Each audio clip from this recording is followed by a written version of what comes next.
நம்ம கண்டென்ட்ல பார்க்க போற கண்டென்ட் லேடி லோவி பாண்ட்.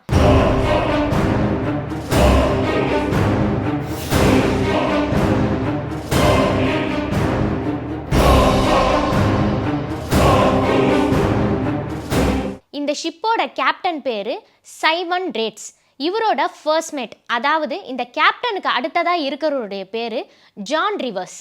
இவங்க இங்கிலாந்துல இருந்து கப்பல் பயணத்தை மேற்கொள்ளக்கூடிய ஒரு குழு. எல்லாமே நார்மலா தான் போயிட்டு இருந்தது. ஆனா ஒரு விஷயம் நடக்கிற வரைக்கும், அது அந்த கேப்டனோட கல்யாணம். அந்த கேப்டன் ஒரு பொண்ணை மேரேஜ் பண்ணிக்கிறாரு. அந்த பொண்ணுக்கு தான் ஜான் ரிவர்ஸ், அதாவது இந்த கேப்டனோட ஃபர்ஸ்ட் மேட் ப்ரொபோஸ் பண்றாரு. ஆனா அவங்க அதை அக்செப்ட் பண்ணாம இந்த கேப்டனை மேரேஜ் பண்ணிக்கிறாங்க. இதனால ஜான் ரிவர்ஸ் ரொம்பவே கோபம் அடைஞ்சு இவங்கள வாழ விடக்கூடாது, இவங்களை எப்படியாவது கொலை பண்ணணும் அப்படின்னு பிளான் பண்றாரு. கேப்டன் அவங்களோட க்ரூ மெம்பர்ஸ் கிட்ட, நான் அவங்க எல்லாருக்குமே ஒரு பார்ட்டி கொடுக்குறேன், நம்ம கப்பல்லையே அந்த பார்ட்டியை மேற்கொள்ளலாம், அதாவது நம்ம லண்டன்ல இருந்து போர்ச்சுகல் வரைக்குமே கப்பல்லையே பார்ட்டி பண்ணிட்டே போலாம் அப்படின்னு சொல்றாரு. லண்டன்ல இருந்து அந்த கப்பல் ஸ்டார்ட் ஆகுது. அப்போ கேப்டன் ஜான் ரிவர்ஸ் கிட்ட, இந்த கப்பலை நீயே செலுத்து, நான் க்ரூ மெம்பர்ஸ் கூட டைம் ஸ்பெண்ட் பண்றேன் அப்படின்னு சொல்லிடுறாரு. ஜான் ரிவர்ஸ் என்ன நினைக்கிறாரு அப்படின்னா, இதுதான் நல்ல சான்ஸ், நம்ம இந்த கப்பலை காட்வின் பகுதிக்கு கொண்டு போயிடலாம் அப்படின்னு பிளான் பண்றாரு. அதாவது காட்வின் பகுதி ரொம்ப மோசமான ஒரு பகுதின்னு சொல்லப்படுது. இந்த இடத்துல தெரியாம எந்த கப்பல் போனாலும் அது கண்டிப்பா ஆக்சிடென்ட் ஆயிடுமா. ஸோ ஜான் ரிவர்ஸ் அந்த இடத்துக்கு இந்த கப்பலை நம்ம செலுத்தலாம் அப்படின்னு பிளான் பண்ணி அந்த சைடு போறாரு. ஜான் ரிவர்ஸ் பிளான் பண்ண மாதிரியே அந்த கப்பல் ஆக்சிடென்ட் ஆகுது. ஜான் ரிவர்ஸையும் சேர்த்து எல்லாருமே இறந்து போயிடுறாங்க. 1748 Feb 13 நைட் அன்னைக்கு தான் இந்த ஆக்சிடென்ட் நடக்குது.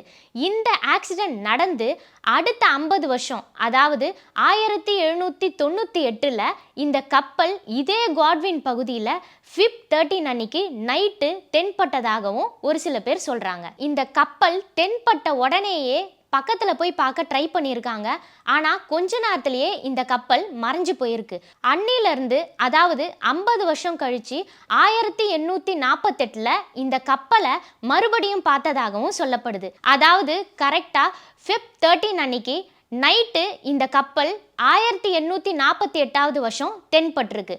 இதே மாதிரி நிறைய படகுகளை கொண்டு இந்த கப்பலை பார்க்கலாம் அப்படின்னு ஆர்வத்தோட நிறைய பேர் போயிருக்காங்க. கிட்ட போக போக அந்த கப்பல் பொறுமையா மறைஞ்சிருக்கு. அதாவது 1948 கடைசியா புல் பிரிஸ்ட்விக் அப்படின்றவர் இந்த கப்பலை பார்த்ததாகவும் சொல்றாரு. மேலும் இந்த கப்பலை பார்க்கும்பொழுது கிரீன் கலர்ல க்ளோ ஆயிட்டு இருந்ததாகவும், கிட்ட போக ட்ரை பண்ணும்பொழுது நிறைய பேர் பாட்டு பாடுற சவுண்டு, கத்துற சவுண்டு, பயங்கரமா பார்ட்டியை என்ஜாய் பண்ற சவுண்ட்லாம் எனக்கு கேட்டுது அப்படின்ற ஒரு விஷயத்தையும் குறிப்பிடுறாரு.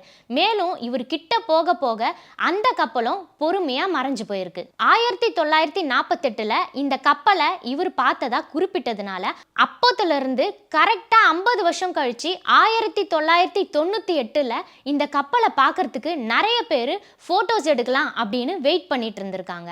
ஆனா கரெக்டா 1998 Feb 13 நைட்டு இந்த கப்பல் யாரு கண்ணுக்குமே தென்படலன்னு சொல்றாங்க.